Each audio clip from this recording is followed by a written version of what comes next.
Damian, you're the other host of Three Kings Firearms. This is your baby. Tell me about your baby. Tell me about your pistol. So, yeah, this is my Pimstol.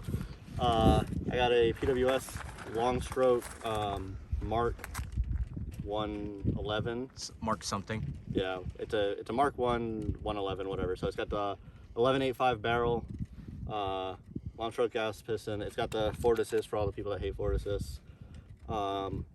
It's sitting on an ADM UIC lower, so I got all ambi controls, ambi bolt catch, bolt release, Radian Talon, Radian Raptor. I got a Hogue grip on there, a KE Arms SLT1 trigger, so I can, with the trigger dropped, I can still lock it. Ambidextrous mag release, big paddle on that side. SBA3, according to the ATF, this is a stock now, so I guess this is an illegal SBR. Dick butt. Up front, I got a BCM CAG grip on the M-lock in the reverse orientation. So it makes 90 degrees. Well, it makes more 90 degrees. It's a nice cut for the hand. I got a Surefire dual fuel 640 with a Unity tactical hot button.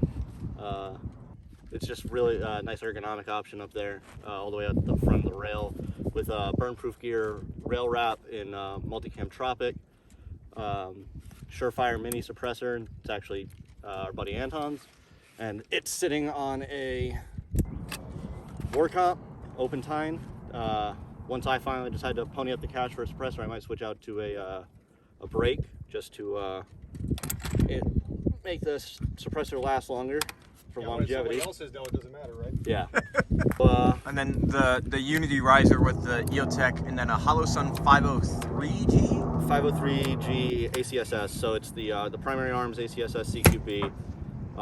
So it's got the ring and then some BDC, and the idea behind that was it has night vision settings, so you can go low enough for night vision. So I can passively aim with this with my night vision currently until I decide to buy a maul, which is the plan, because you can just rip this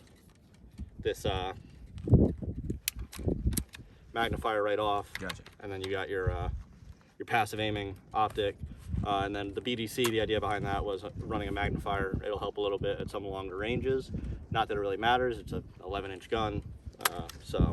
Okay, so why did you go with something like a PWS and not something like the Ultimate Superior Daniel Defense, or something like a CAC, or I don't know, some other name brand short upper? Well, the name brand short upper I would have loved to go with would have been like a 416 upper, but I'm not spending $3,500 on just an upper. The whole idea behind this gun was being a suppressor host, and then kind of a do-it-all gun, besides like really trying to do some recce shit or something like that. Yeah. So I wanted it to be a suppressor host, so the piston runs a little bit cleaner with a suppressor. A little bit of less back pressure, and you don't get as much gas in your face. The other, I hate to say controversial thing, but the other, let's go with abnormal thing. Most people run like LMT Mars L's or like Radians. You went with an ADM. Why did you go with an ADM? Well, ADM was in stock, and I like the controls better. I don't have to defeat a button for the ambi bolt catch bolt hold open. It's a lever, so when I just shove a mag in there, I can just drop it with a swipe of the finger. I don't have to defeat the button. I hear a lot of people complaining about it takes more pressure to defeat the ambi side, just because of leverage and the way your finger works. Yeah.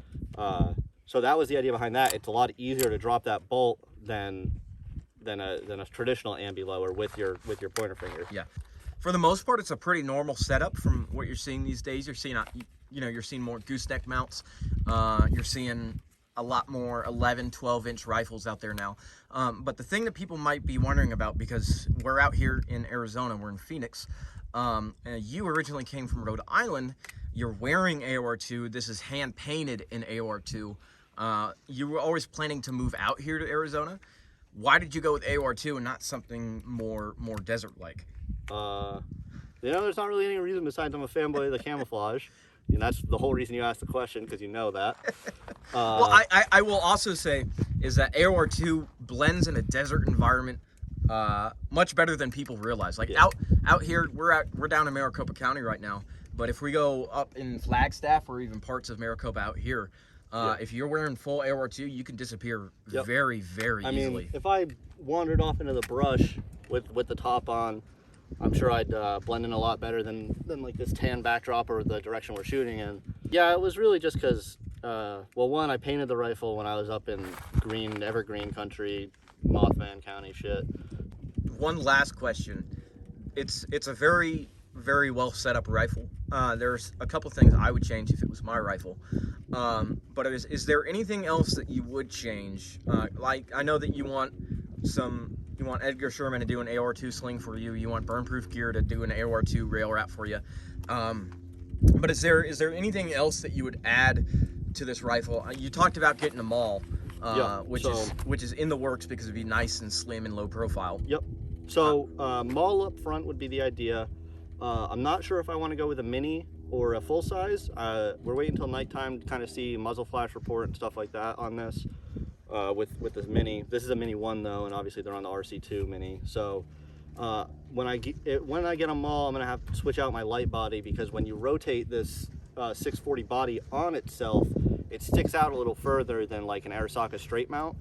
So I'm gonna either get like a mod light body or an Arisaka body, just to pull it in a little bit more when it's directly underneath the maul.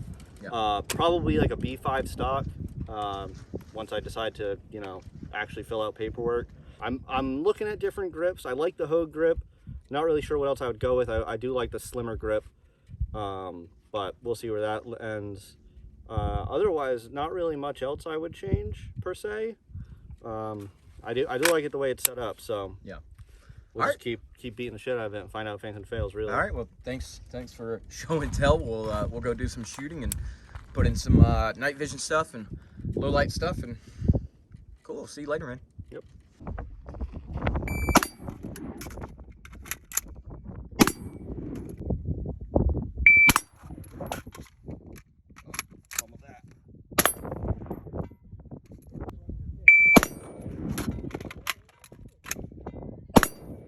All right, first shot 029 with a total of 3.49.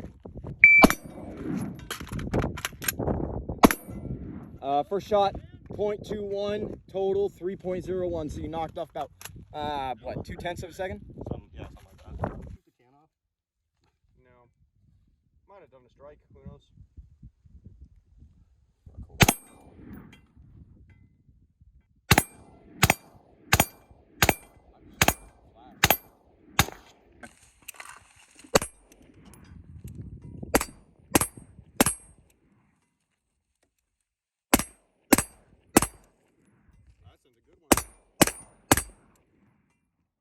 One launch into the fucking sky. I should have brought some tracers out.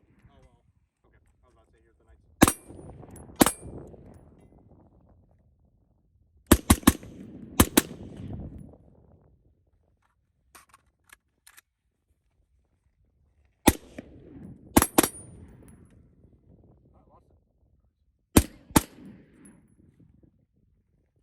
It's not fully adjusted for my head. Yeah. Some counterweight. Awesome.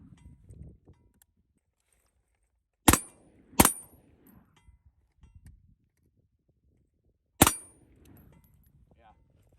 I miss doing that shit, dude. Cool. Do that. Hell yeah, brother.